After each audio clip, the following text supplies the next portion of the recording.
ఇష్టంలో కూడా ఇవ్వాలి కదా. పింఛన్లు అన్నాడు, ఇప్పటిదాకా పింఛన్లు. ఈయన ఎవరు? రేవంత్ రెడ్డి. ఇప్పటిదాకా పాదల్లో పింఛన్లు కూడా వేయలేదు. మాకు కూడా పింఛన్ గరీబోళ్ళం, ఇప్పుడున్న సౌకర్యం కదా, గరీబోళ్ళమే కదా, మాకు కూడా పింఛన్లు ఇస్తున్నాడు. ఒంటరి మహిళలు కొడుకులు లేరు, మాకు 2 బిడ్డలే. ఇల్లు కిరాయి ఇంటేనే ఉంటున్నాం.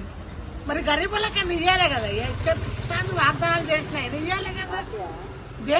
దేనికి వాగ్దానాలు చేసాడు? 420 ఉన్న వాగ్దానాలు ఎవరికి ఇస్తుండు? మామూలుగా పేపర్లు ఇచ్చి ఆడిచ్చిండు. రాగానే చేయాలి. ఒక బస్ ఫ్రీ, బస్సు రోజు పోతామా? ఎవరో తప్పది అనుకున్న హోటళ్ళు పోతారు, హాస్టల్లో వస్తారు.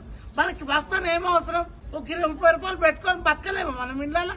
బస్సులే లేకపోతే పోతాం వస్తాం. బస్సులే ఫ్రీ చేసి లాభం ఏమైంది? గరీబులకు ఎన్ని ఉన్నాయి? మస్తున్నాయి. ఇప్పుడు పింఛన్లు పెద్ద అందరు ఇళ్ళలు ఉన్నారు, బేవాళ్ళు అందరు ఇళ్ళలు ఉన్నారు. పెద్ద మనుషులు, ముసలు, వయసులు 2000 పెంచి కూడా వాళ్ళకి ఇంకా లేకపోతే ఎట్లా?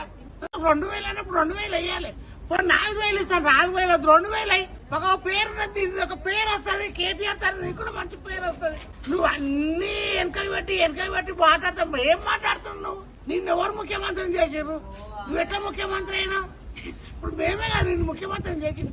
మేము ఎన్నుకుంటున్నాం ముఖ్యమంత్రి అయినా. ఎన్నుకోకపోతే ముఖ్యమంత్రి కాకపోతే ఇప్పుడు కరీంనగర్ గాలి ఓట్లు ఖరాబ్ చేసి కేసీఆర్ వదలకూడదు, గెలవకుండా చేసారు. ఇప్పుడు వాళ్ళే చెప్తాను కొట్టుకుంటారు. ఇప్పుడంటే చెప్తాను కొడతాం, దాంతో కొడతాం, దీంతో చెప్తాను కొట్టి ప్రైమ్ మినిస్టర్ చేసారు. అందరు కలిసి ప్రజలందరూ ఎవరు ఇష్టం వస్తే వాళ్ళు మాట్లాడతారు. పెద్దోళ్ళు అంటే మీకు సాయిగా వస్తుందా? మీకు ఎవరికి ఎట్లా వస్తే అట్లా మాట్లాడతారు. మాటలు గరీబ్ వాళ్ళు చెప్తాను కొడతారా? వాళ్ళే గెలిపేయాలి, వాళ్ళతో చెప్తున్నారు.